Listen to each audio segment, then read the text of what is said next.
சஸ்பென்ஸா உள்ள போவோம், என்ன பண்ணிட்டு இருக்கான்னு பாப்போம். சரி, வேலை பார்க்குற மாதிரியே பில்டப் கொடுக்கா பாருங்க. ஏமினா மேம், மேம் இது பாருங்க மேம். இது வந்து கோல்டா மேம்? மேம் இது கோல்டா? வெளியில போர்டு என்ன வச்சிருக்கு? இருக்கு மேம். பட் கஸ்டமர்ஸ் என்ன கேக்குறாங்கன்னா இது வந்து கோல்ட் ஜுவல்லரியான்னு கேக்குறாங்க. அந்த சந்தேகம் எனக்கே வந்துருச்சு மேம். சோ அதனால நான் செக் பண்ணி தெரியுமா, ஒரு ஃபினிஷிங் பாரு. அதுதான் மேம், அதுதான் 916 இருக்கான்னு சொல்லி சர்ச் பண்ணிட்டு இருந்தேன் மேம்.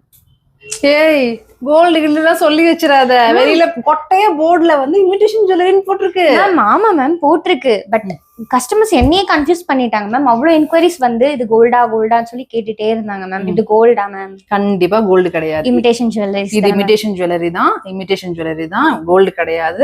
ஏன் கேக்குறாங்கன்னா இந்த ஃபினிஷிங் வந்து அவ்வளவு சூப்பரா அவங்களுக்கு வந்து நம்ம வந்து போட்டோஸ்லாம் அனுப்பிச்சிருந்தோம், வீடியோ எல்லாம் எடுத்து அனுப்பிச்சிருந்தோம். இது பாருங்க மேம், இது வந்து எங்க ஏஜ் பொண்ணுங்கெல்லாம் லைக் ஆஃப் சாரி எல்லாம் கட்டிட்டு இதெல்லாம் போட்டாங்கன்னா செம்மையா இருக்கும் மேம். இந்த கிராமத்து லுக்கு போட்டோ ஷூட் எல்லாம் எடுப்பாங்கல்ல மேம், அதுக்கெல்லாம் சூப்பரா இருக்கும்.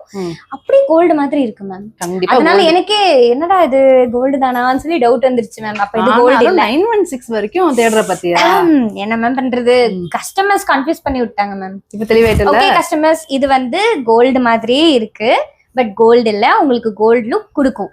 இது வந்து ஜாராஸ்ல மட்டும் தான் அவைலபிளா இருக்கு.